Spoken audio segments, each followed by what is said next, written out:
सभी भैया बहनों को प्यार। जैसे कि पिछले बार हमने अध्याय 4 अपना हिंदुस्तान कहाँ है के बारे में कुछ पढ़ा था, आज उसी के बारे में कुछ आगे पढ़ने जा रहे हैं। महानगर में गगन चूमते ऊंचे ऊंचे भवन खड़े हैं, बड़े बड़े भवनों में झांके तो टूटे परिवार पड़े हैं। तो हमने अपने महानगरों में देखा है कि एक से बढ़कर एक बिल्डिंग खड़ी हुई है, पर यदि हम उसमें झांक कर देखें कि परिवार जो है, परिवार में कौन, हमारे आपके परिवार में दादा दादी, पापा मम्मी, भाई बहन, ये सब रहते हैं। परंतु बड़े बड़े महानगरों में बिल्डिंगें तो ऊंची हैं, बिल्डिंग ऊंची होने के साथ उनके परिवार जो है खंडित पड़े हुए हैं। क्या है? पति पत्नी और उनके बच्चे। अब दादा दादी कहाँ है कोई पता नहीं। तो भवनों में हम झांकें तो परिवार बिखरे पड़े हुए हैं, किसी के परिवार संयुक्त परिवार नहीं है। टीवी टेलीफोन बज रहे पर आपस में बात बंद है। अब की कविता लगती जैसे परिवारों का भंग छंद है। तो टीवी टेलीफोन बज रहे, टीवी बज रहे हैं, टेलीफोन बज रहे, सब अपने आप में मगन है। कोई टीवी में मगन, कोई टेलीफोन में मगन, और सभी एकांत में बैठे देखते रहते हैं। पर परिवार में हमारे कौन है, क्या है, इससे कोई लेना देना नहीं है।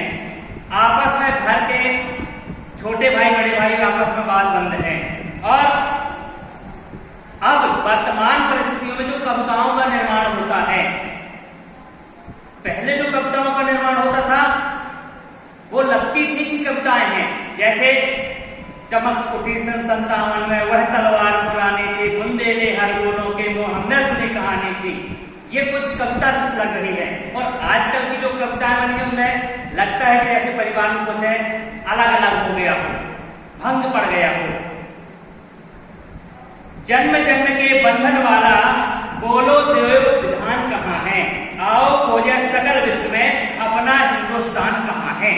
तो पहले जो संस्कार होता था जन्म जन्म के बंधन का, देव रूपी विधान होता था। यदि किसी बालक का जन्म होगा तो वैदिक मंत्रोच्चारण के साथ है उसका नामकरण संस्कार। जितने भी संस्कार होते थे पहले सभी देव रीति रिवाज के अनुसार होते थे, दैविक परंपराओं के अनुसार होते थे।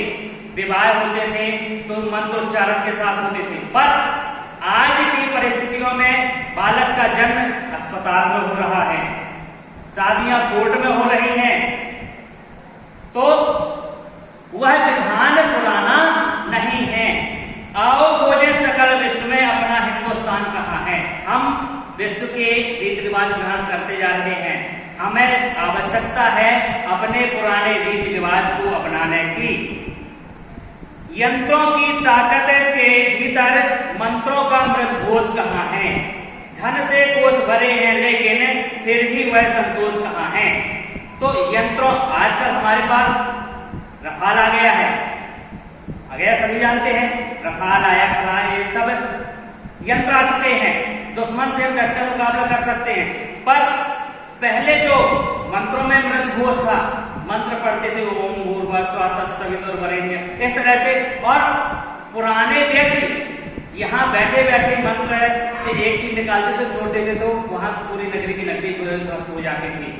तो आजकल यंत्र तो है पर मंत्र नहीं है। कहने का तात्पर्य कार्य तो कर रहे हैं पर वह साधना नहीं है। इसी बीच हमें देखिए धन के कोष भरे पड़े हैं। हमारे आपके पास बैंकों में लाखों करोड़ों रुपए डले हुए हैं, पर हम आज भी सोच रहे हैं कि कहीं से 2 पैसे और आ जाएं। संतोष नहीं है। धन के कोष भरे पड़े हैं पर हमारे अंदर जब तक संतोष नहीं है तो वह धन कोई काम का नहीं है। राजनीति की कूट चाल में जन सेवा का भाव कहाँ। अब राजनीति होती है दिखावे के लिए कि आज चतुर्वेदी जी के घर के पास की सड़क बनवा रहे, किसके तहत कि हमें चतुर्वेदी जी से वोट मिल जाए, पर सेवा भाव से वह वोट नहीं बनवा रहे हैं। राजनीति की कूट चाल में जन सेवा का भाव कहां है? कूट चाल है, उनका मतलब है, इसलिए वो चतुर्वेदी जी के यहाँ पे सीसी रोड का निर्माण करवा रहे हैं। ये राजनीति है। राम राज में जरा बताओ केवट की वह नाव कहां है? यदि उनको पता चल गया कि चौबे जी ने वोट नहीं दिए तो चौबे जी के यहाँ घर के मटेंगे लगवा दो। ये राजनीति है। और पहले जो राम राज था, रामचंद्र जी ने गंगा माता को पार किया था तो केवट में उतवाई कुछ नहीं ली थी। आज की परिस्थिति में बताओ कि वह केवट और राम कहां हैं? हमें घर से विद्यालय आना है, कोई यदि रिक्शा मिलता है तो 5 रुपए पहले चाहिए, सेवा का भाव नहीं है। कितने ही अपहरण हो रहे किंतु कहो हनुमान कहां है? पहले जब सीता का हरण हुआ था तो हनुमान खोज कर लाए थे, पर आज की परिस्थितियों में आए दिन हम समाचार में सुनते हैं कि आज इसका अपहरण हो गया, उसका अपहरण हो गया, पर बताने वाला कोई नहीं है। मालूम नहीं होगा तो नहीं बताएंगे। क्यों?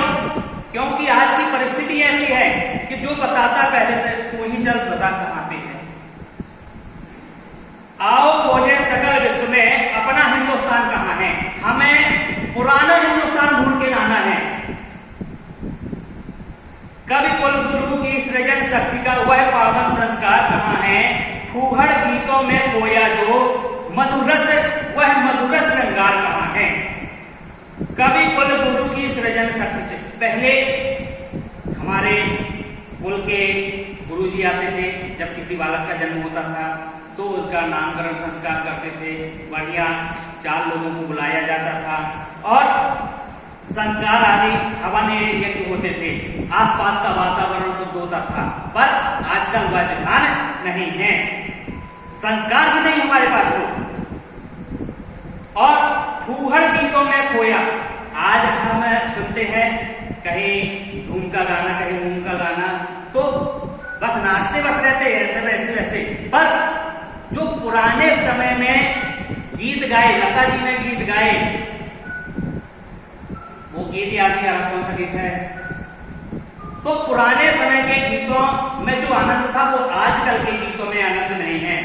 मन को जो आंदोलित कर दे कविता की वह धार कहां है? आजकल जो कविता बनती है मन को आंदोलित नहीं कर पाती।